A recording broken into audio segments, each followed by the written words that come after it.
The Backrooms is an endless maze of yellow hallways, crawling with monsters and mysteries. And today, we're gonna solve it all.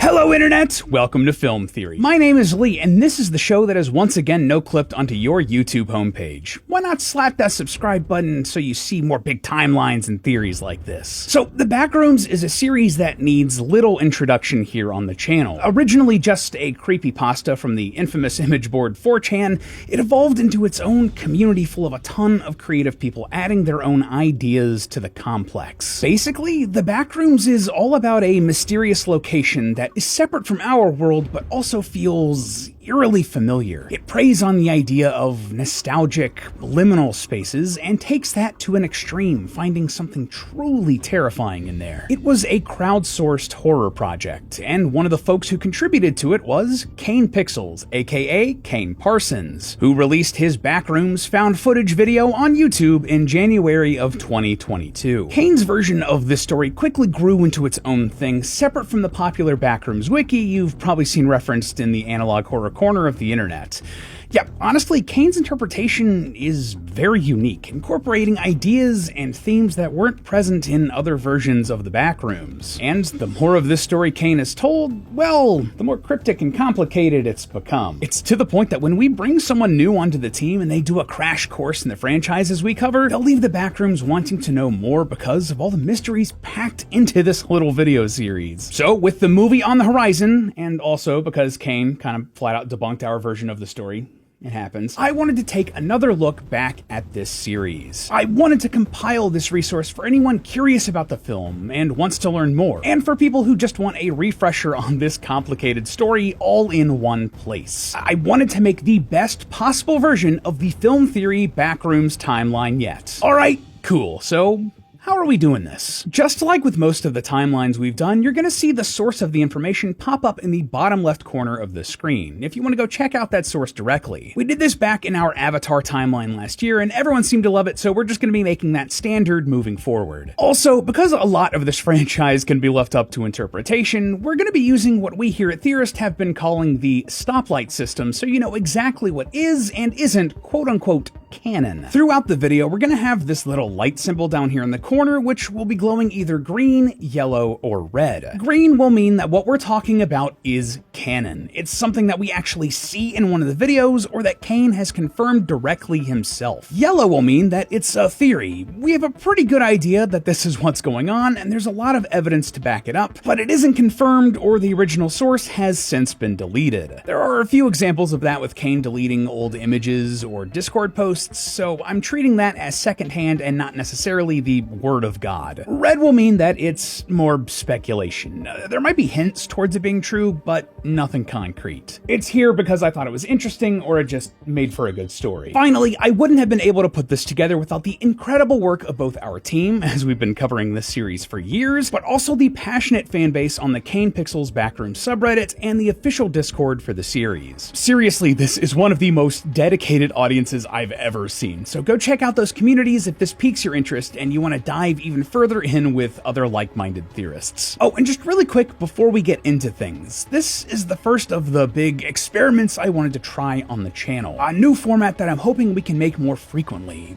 I talked about these all the way back in our anniversary video, where we also launched our 10-year Film Theory Anniversary Collection, celebrating all of the awesome theories that we've made up until that point. This collection is still available too. We have this awesome hoodie with a big Film Theory Studios logo and cool details on the sleeves, all made with our trademark heavy-duty fabric. I just love bold color block clothing, so this is just right up my alley. We also have a special hat that is made to look like what a director would wear on set, so pick that up and yell, "And cut!" to all your friends when you're theorizing together. You guys also had an awesome reaction to the special edition poster we made that looks like a classic movie poster from the 80s. I'm sure Async's got a few of those up there in their office, huh? So go check that out at theoryware.store before it's all gone forever. Oh, and we're also doing a special collab with Gamersups. I genuinely love this stuff. Sometimes I want something flavored that isn't like soda or juice, and this just really hits the spot. We have something cool and exclusive coming out with them soon, so keep your eyes peeled, but you can get 10% off your order when you use the code FilmTheory at checkout right now. But okay, that's enough shilling. let's get back to the video. So let's not waste any more time, loyal theorists. Let's open up this null zone and head into the complete timeline of the Backrooms. So the very first thing in our timeline actually doesn't come from one of the Backrooms videos. See, a man named Ivan Beck was born on July 16th, 1931 in Karlovy Vary, Czechoslovakia. Fun fact, but that's also my birthday, so neat. Beck is perhaps the central character of this story, described by Kane as both the protagonist and antagonist in an interview with Wendigang. First thing I'd want to ask, according to you, who would you say the protagonist of the series is, if any at all? I have an answer, but it might not make sense. And I think that's why it is a good answer, and the answer is Ivan Beck. So on that same note, who, if any, is the antagonist of the series? Ivan Beck. Much of Beck's biography is inferred from a series of music Kane released called Out of Sync. At some point, likely in the late 1960s or early 1970s, Beck immigrated to the United States. At this point, we come to the first actual video on our timeline, Overflow, one of the more artistic pieces meant to fill in lore we don't quite have a full picture of yet. This opens on the night sky as we hear a radio broadcast over it. Our negotiations in this area with the Soviets are just beginning. We see other shots of a park and lake, water towers, and then finally, the interior of what seems to be an electrical or radio station. We see several old electronic instruments and advertisements before yellow-green interference breaks into the building and the broadcast.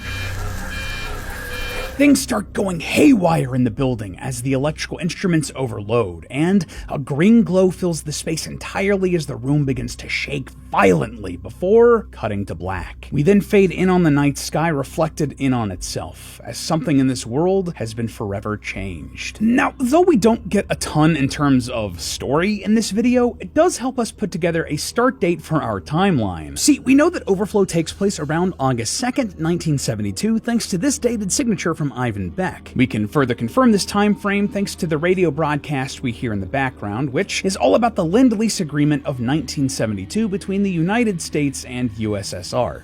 Take a listen. We're narrowing our differences, which have kept us from settling our Lend-Lease debt for 25 years. But this time frame also gives us another huge hint about what's going on in this story. See, in August of 1972, something strange was going on with our sun. Like here in the real world. During this period, there was a series of solar storms that caused extreme solar flares, solar particle events, and geomagnetic storms. This was one of the most powerful cosmic events ever recorded in our solar system, and the fact that it lines up with the timeline of the Backrooms is already noteworthy enough. But we can take it one step further. See, these storms also caused a massive aurora borealis. You know, those colorful lights in the North and South Pole. And what color are those typically? Green. Just like what we see in Overflow. It also caused a lot of issues with electronics, particularly with communication grids, just like the station we see here. So whatever massive energy event we're seeing here was likely started by these solar storms, and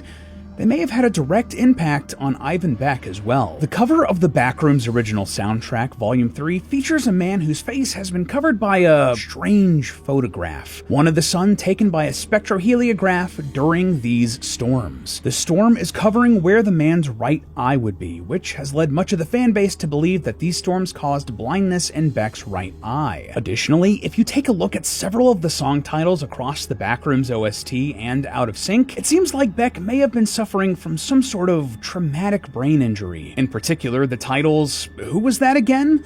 What the f*** are you talking about? And Post-Traumatic Amnesia, Volume 2, make that pretty clear. Either way, this event leaves a permanent mark on Beck, who continues to work in electromagnetic technology development. In the late 1970s or early 1980s, Beck has relocated to Silicon Valley in California, which we know thanks to the songs 1980 and A Job in Silicon Valley 1980X. Here, he either founds or joins a company called the Async Research Institute, which dives deep into this research about electromagnetism. And on May 10th, 1982, they run an experiment with a strange electromagnetic device in the video prototype. Here, we see a research facility at the Oak Ridge National Laboratory, and a machine made from several tubes pointed toward a metallic ball. Under the supervision of one Philip R. Heyman, the machine turns on, and a yellow-green glow appears, before sparks fly and the machine shuts off. This test seems to be a failure, but that doesn't stop Async from continuing with their experiments. Over the next several years, Async refines this this prototype into the Low Proximity Magnetic Distortion System, or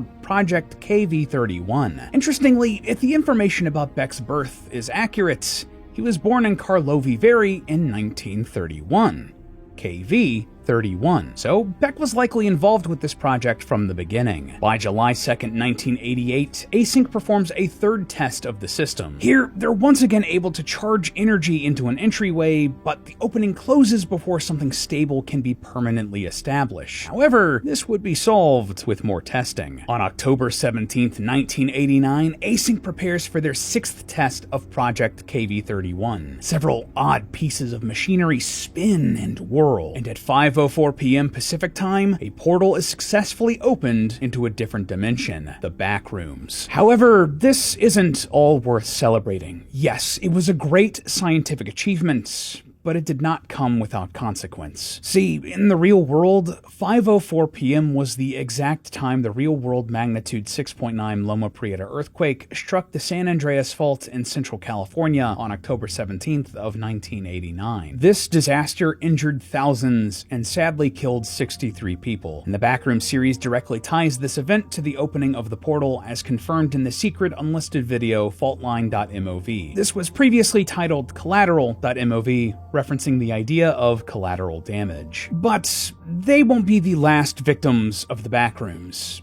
See, from this point going forward, Project KV-31 isn't the only entrance into these backrooms. No, small, unseen portals, potentially called null zones both into and out of this massive complex, open throughout the world, with people and objects slipping through reality or no-clipping, never to be seen again. Some of these entrances are big enough that entire cars can slip through. And if you thought that would be a terrible fate all on its own, well, something else is in the Backrooms too, a strange, bacterial life form that's hostile to any outsider. In October of 1989, the number of missing persons reports skyrockets, including a man named Nicholas Bolton, who must have no-clipped into the Backrooms sometime in late 1989 or early 1990. He died from malnutrition within the complex sometime in late January. Other named victims include the infant Ellis White, Janice Scott, and a woman named Margaret Watson, last seen with her car in December of 1989. Still, these missing people don't stop Async from beginning their research into the Backrooms and sending their own scientists in. On November 14th and 15th, 1989, they perform a preliminary test of the lights and tiles inside the facility, led by Dr. Julia Meisner. Very little about the ceiling tiles and lights seems standard, and strangely, they weren't able to figure out how the lights were actually getting powered, despite there being no external energy supplying electricity. On February 3rd, 1990, they begin a mission, sending in 4 researchers clad in bright yellow hazmat suits. They explore the complex, laying down a red line to lead the way back to Async headquarters. In the odd rooms and hallways, the expedition eventually comes across the body of Nicholas Bolton. It's been covered in some strange, black,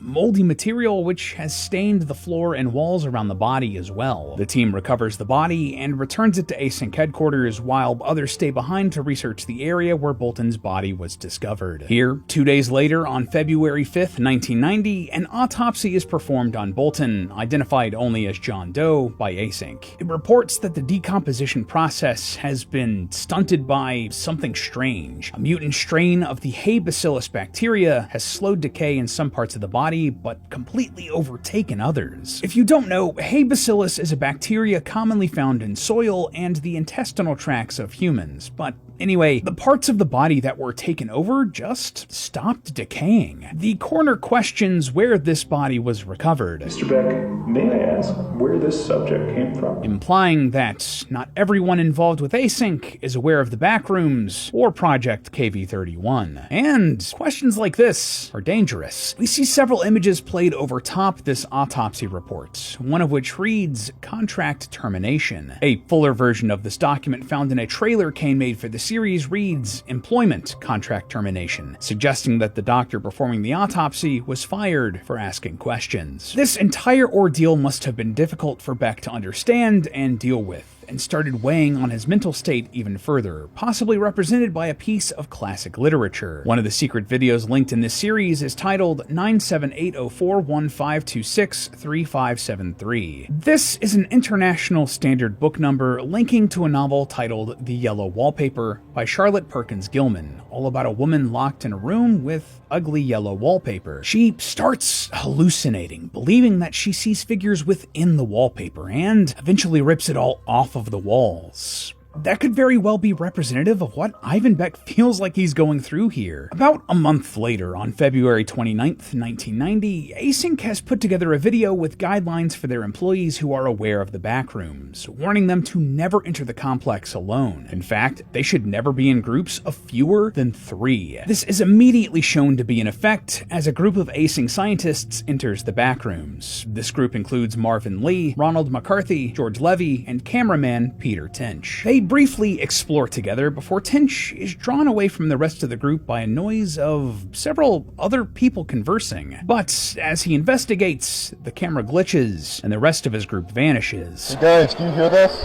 Hey!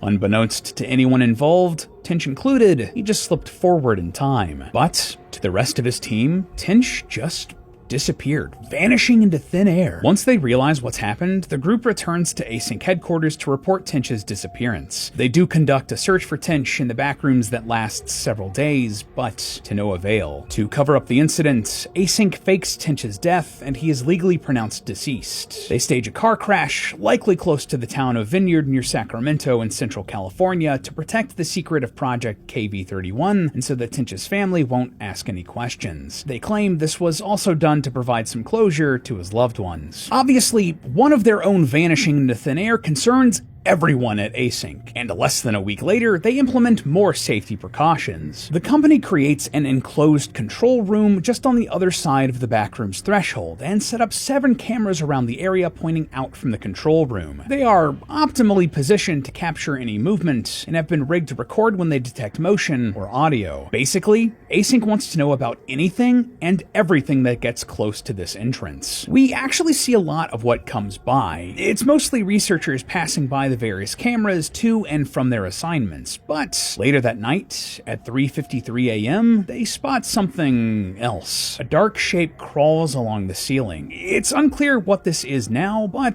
it's similar to the color of the bacteria that infected Nicholas Bolton. Around this same time, a broadcast from The Simpsons is interrupted by glitchy static, showing a commercial for a cough medicine that wouldn't be available for sale until over a decade later in the early 2000s. 2 months later, on May 6, 1990, we see another group of researchers as they prepare for another expedition into the backrooms. This time, the crew includes Marvin Lee behind the camera, George Levy, a man named Mark Bloom, and a woman named Kim, and they get suited up into their hazmat suits. They're being observed by a higher-up at Async before they enter the backrooms, perhaps Ivan Beck. Though, interestingly, Async must have determined that their control room inside of the backrooms to be safe enough that there's one scientist in here that isn't wearing any hazmat protection. They pass several pieces of equipment Async has left behind inside the backrooms, and a more permanent line on the ground, replacing the red one that's been laid previously. They also discuss an upcoming tour of the Async facility that's taking place from the 7th to the 10th, but we don't know what that's all about yet. The party eventually come across a strange room with several holes in the floor, and a door beyond the expanse. Funnily enough, one of them mentions, Looks like carpet on all sides. Mark crosses the room and opens the door, finding a green glow similar to the electromagnetic interference we saw all the way back at the beginning of this timeline. Whatever's going on in there, Mark thinks they need to get it on camera ASAP.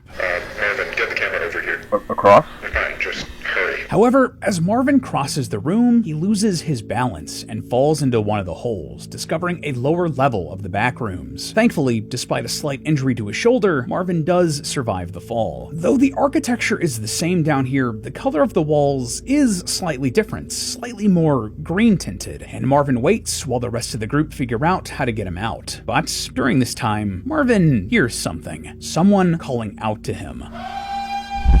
What's that? Marvin goes to investigate, wondering if someone is down here, and discovers something truly strange. A completely different biome here in the complex. He finds a neighborhood underground, complete with a road and trees and houses and street lamps. There's even what looks to be a sky full of stars, and everything has an eerie red glow to it. Many of the signs and writing here have been reversed, and Marvin enters a home trying to find whomever has been calling out to him. Deep inside one of the houses, Marvin finds street signs randomly placed in the living room, and strangely, a broadcast from the year 2012 can be heard briefly in the background. Do you copy? Repeat, Marvin, do you copy? This is Marv. Though Marvin doesn't seem to notice. He discovers an area where someone was clearly living, but they're gone now. That same voice then cries out to Marvin, but as he investigates, it isn't who it seems. It's a monster. That is not a person! This is likely the same creature that killed Nicholas Bolton, which we know because Kane posted a picture of the monster on his Ko-Fi, labeled Bacteria. Marvin runs for his life, back to the hole he fell down, and thankfully, the team are able to pull him back up to safety as he escapes. The team returns to Async headquarters and share what Marvin discovered, and several other scientists and higher-ups at Async watch the tape Marvin recorded. Though the company may start planning for long-term ways to deal with the creature they discovered here, in the short term, they just construct a makeshift wall to seal off the pitfalls area as they continue with the rest of their business. Around this time, Peter Tinch rematerializes in the backrooms 3 months after he disappeared. However, from his point of view, he's unaware that he's gone forward in time at all. Instead, the rest of his team disappeared, and he's just trying to figure out what the hell is going on. He continues to film during these events, exploring the backrooms. He discovers a lot of strange things during this adventure, including black mold on the floor, and part of the backrooms where the wall has been removed. Inside, there's a strange collection of imagery, wallpaper that looks like a forest, several tools and equipment pulled straight off of a farm, and a 2D facade of what looks like a house or a barn. Meanwhile, by this point, on May 8th, 1990, Async hosts a tour for several government officials to pitch them their vision for the backrooms. They call it Ace Space, and they have an ambitious idea. They want to turn the backrooms into an area of infinite storage and living space, eliminating a lot of the overcrowding on Earth with ridiculously low property costs. Basically, they want to exploit the backrooms for money. And they aren't just pitching these to anyone in the government. No, these are representatives from the Department of Energy, including someone that appears to be James Watkins, the real-world Secretary of Energy at the time. However, recent events have led to some concern amongst Async's higher-ups. During a glitch in the video presentation, we see reversed text reading "to deceive the Fed," which probably is supposed to continue to read "to deceive the federal government." This is probably from an internal memo from Async, concerned about deceiving the DOE or omitting the dangers discovered in the backrooms during their tour. But despite that, the presentation does go well. Async and the DOE discuss contracts and even get the initial signatures. Actually, that went perfectly. We've got all the initial signatures, and the contract should be executed by next week. But then, well, from Peter Tinch's point of view, he discovers a strange wall that doesn't look like any of the others. Keep in mind, for him, only a few hours have passed, not months. So, what he's seeing here is the Async headquarters that they built after he disappeared. He approaches, and his keycard works to get in, but as he does, a motion-sensing alarm goes off, and this happens at the exact same time that Async is in negotiations with the Department of Energy. This doesn't affect any of the negotiations, and Tinch is taken into custody, completely disoriented and having trouble recognizing many of the people at Async. He's given medical treatment, and several tests are performed on Tinch to discover what exactly happened to him inside of the backrooms. And though he was in good physical health, his time inside the facility may have greatly damaged his psyche. A researcher at Async named Clyde calls Ivan Beck, informing him of Tinch's return, which shocks them both. Wait, hold on.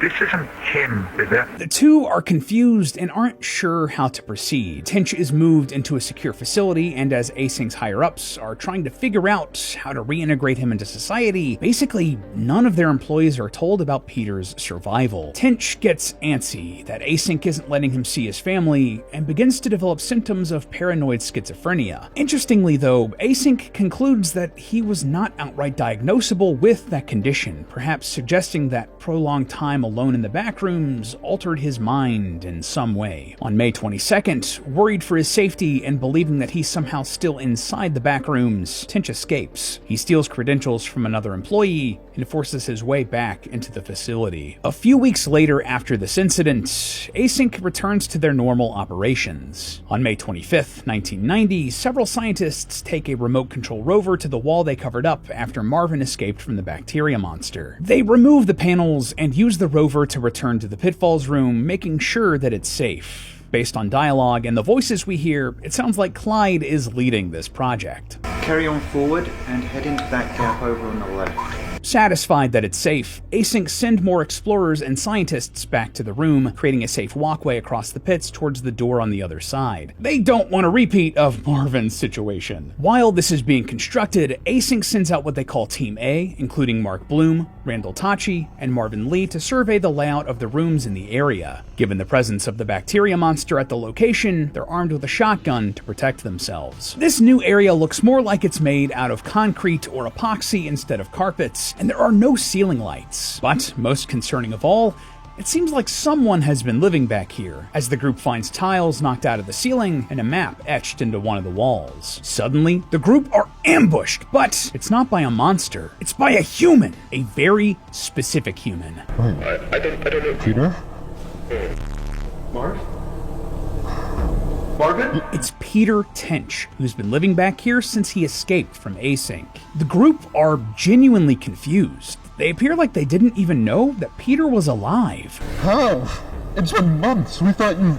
I know. Peter has a breakdown, worried that his wife and children think he's dead, and asks if they had a funeral for him, which Marvin confirms. Mark begins to call for backup, and Peter tells him to stop. He begs Mark to stop, and when he doesn't, he shoots him and badly injures him. Peter runs away and begs Marvin to tell his family that he's alive. The other Async employees nearby hear the shot, rushing to help Mark, but it's unclear if Mark survives. Tinch runs through the backrooms, following the trail left by the other Asyncers, threatening several workers at gunpoint outside of the threshold. He makes his way back through, running through the hallways and offices, and at some point, Peter confronts one Dr. Kirk Maxwell, who accidentally shoots the gun into the ceiling. Tinch drops the shotgun and continues running with two other men, perhaps Maxwell and a security guard, hot on his tail. However, he escapes to the surface on a freight elevator before he can be recaptured. It's unclear what happens to Peter after this. Async claims that they found Peter's deceased body on a hillside near the facility, having fallen and hit his head on a rock. However, from my point of view, that's very convenient. I believe that it's more likely that either 1. Async's security team killed Peter, 2. Peter escaped and this is just another cover story, or 3. He's been recaptured. I'm leaning towards the latter two options because that would likely offer the most drama moving forward. And during the explanation, we briefly see a used syringe,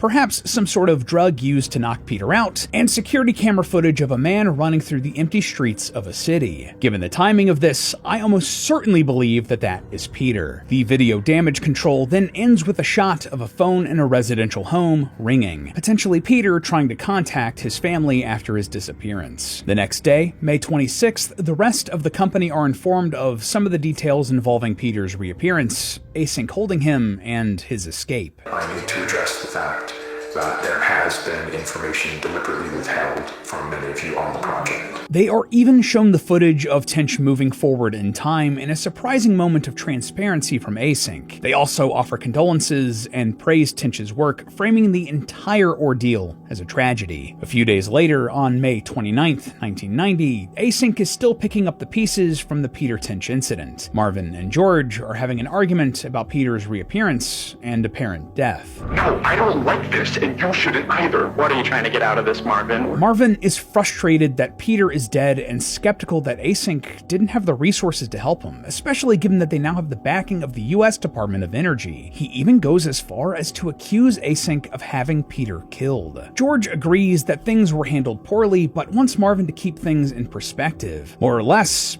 George toes the company line. Marvin wonders, what if it'll be him or George next time? But George says that no one in the company wants this to happen again and encourages Marvin to take some time off to collect himself. Marvin agrees and apologizes. We then cut to footage of the Pitfalls room. Async's walkway has been completed, and the company is assembling a freight elevator to go down into one of the holes. George crosses the room and enters the doorway that was glowing green before, revealing just a strange room with no lights. Whatever was glowing there seems to be gone. I think maybe it's really unclear. Though I will say the wallpaper here is odd, distorted, and stretched. But continuing down the hallways, they come across a room with odd hills and holes in the floor, and furniture that is clipped into both the walls and the floor. Around the same time, a man named Clark discovers a null zone in the lower levels of his furniture store, Captain Clark's Ottoman Empire in San Jose, California. He enters the back rooms, and though he briefly panics, he is able to escape again. He begins traveling into the back rooms every night, mapping out the area immediately on the other side of the entrance of the store. On May 29th, he's caught on camera by some organization, potentially Async, while exploring the back rooms. He later tells his therapist about his discovery, and sensing her skepticism, decides to get proof. So he recruits two friends as they enter the back rooms with film equipment. At some point, Mary goes searching for Clark in his store and also enters the back rooms, likely finding herself trapped and trying to survive. These events will be further explained and explored in the Backrooms film. Whatever happens, Async continues with their research and eventually compiles a tape in June of 1991 featuring at least some of their findings. Though, gotta be real, that's of little interest to us at the moment. Several years later, a man named Ravi is sitting in his car as he hears a news report about the Oklahoma City bombing. That took place on April 19th, 1995, putting this event slightly after that in the spring or early summer of 1995. Around this point, Ravi also overhears an executive from the agricultural biotechnology company Monsanto making fun of a sick child. Does that have anything to do with this story? I don't know, but it happened. And it might, so it's here. Shortly afterwards, Ravi hears something in his home, believing that someone may have broken in. The glass on his sliding door has been shattered, so understandably, he's spooked. However, upon quick inspection, no one's in the home. But when he goes to check the basement too, he discovers a massive hole punched into the brick wall. He walks into it and is pulled into the back rooms, and potentially forward in time. We'll get to that, so for now, we'll leave Ravi having been sucked into the facility. On August 18th, 1995, another unnamed civilian discovers a null zone in her garage leading to the back rooms. She's marked it with painter's tape and experiments by throwing wood chips and a baseball into the portal. She does some more tests, extending a tape measure down into the hole, but this is a huge mistake. The floor starts vibrating and she, her camera, and everything around her are sucked into the back rooms. Scared and confused, the woman starts to explore the various hallways, finding part of a kitchen sticking out of a wall, chairs and a table stretched taller than they should be, a couch in the middle of an empty room, a locked door she can't open, and a hole in the floor leading somewhere. She finds a large ramp and climbs up it, discovering a room that's been worn down by time. Or, well, there are black stains on the walls and ceilings. The bacteria life form may have been through here. In one of the adjacent rooms, she finds a car that has crashed into the wall. Clearly, this is someone who no-clipped in while driving. Just to note, Kane has confirmed that this is not the car from the secret video or Margaret Watson's car either. Whomever crashed here may not have died instantly, as there's no body in the car, and there's a trail of blood leading away from the vehicle, which the girl follows. This leads her into an area that's almost residential, but she doesn't find this injured person. She doesn't even find a body. Instead, she finds a room with black bacterial growth all over it. When the girl focuses briefly on the painting, the growth starts to move and chases the girl all the way back to the hole in the ground. Seeing no other way out, she jumps into it, finding an area that resembles an indoor swimming pool, like the Pool Room's online meme. The monster continues to chase the girl and corners her at a dead end, but before it can get her, the room is engulfed with that same green glow from the electromagnetism early on, causing the camera to cut to black. It's unclear what happens to the girl, but given that this glow has been associated with opening portals, potentially she may have escaped back out into the real world. Strangely, we then zoom out of the footage and see someone watching this tape on an old CRT television. Odd indeed. A little over a year later, on September 23rd, 1996, a group of students are making a short film when the group's camera operator, Kane Pixels, yes, named after the creator of the series, slips and literally falls into the back rooms. Thankfully, though he's confused, he isn't hurt, and he begins to explore the immediate area around the null zone where he fell in. As he wanders, he appears to be followed by something or someone, but he keeps moving, noticing the weird geometry of the facility. He discovers a ladder and a hole, leading into a room with that same green glow, though no portals open up here for Kane. He also comes across several marks in the walls, including arrows leading him further into the complex, and various notes, drawings, and maps left from someone who has long since disappeared. However, Kane is confronted by the Hay bacillus bacteria lifeform, which chases him through the complex. He eventually finds a hole, and seeing no other way out, jumps in. The monster does not follow, and Kane finds himself in a different level, one that resembles a weird home with white walls instead of yellow wallpaper. He continues exploring, eventually finding a room that resembles the Holiday Inn Express at London Heathrow Airport. Yes, that is actually the origin of this liminal space meme image. And a seemingly endless wall of entrances to somewhere. After exploring a bit further, he returns to the yellow rooms before the bacteria lifeform chases and corners him again, except this time, he can't escape. It grabs Kane, presumably killing him as he drops his camera, which slips back into the real world and falls to the ground. At this point, years go by without any more information about our Backrooms timeline, and the next thing doesn't even have a hard date. In fact, it isn't even a main video. In a secret upload, we see several home movies likely shot in the early 2000s, which we can identify thanks to this television. This type of flat screen CRT with the silver casing was popular in the early aughts, meaning that at least part of this video must have been filmed then. Interestingly, we also see parts of a home almost identical to areas explored by the woman in one of those found footage videos, and the same painting she found in the back rooms. So that means that parts of the real world are being copied wholesale into the complex. And now we return to Ravi, who appears in the back rooms sometime between the years 2007 and 2009. We know this because at one point we hear this soundbite in his footage. This is an ad for freecreditreport.com that ran in those years. Here, take a listen. I was getting depressed because of all the stress I was feeling at home. So, Ravi has jumped forward more than a decade into the future. But what does he find in the back rooms? Ravi lands in an office setting, and after unsuccessfully trying to climb back out the hole he fell in, he explores the complex. After trying several locked doors, he crawls through a hole in the wall and discovers a living room looking area, a room with a circle of chairs, and a skylight above. He climbs the strange geometry, encountering other odd furniture and couches arranged around a room. This almost looks like a furniture store, perhaps similar to Clark's Ottoman Empire shop. He continues through other various rooms, though these are more dilapidated and run down. Chairs are pushed up against a door, and books are all over the floor. Given the mess here, someone may have been living in this area before Ravi traveled through. But then, there's a strange knock on a door, and a terrified Ravi tries to leave.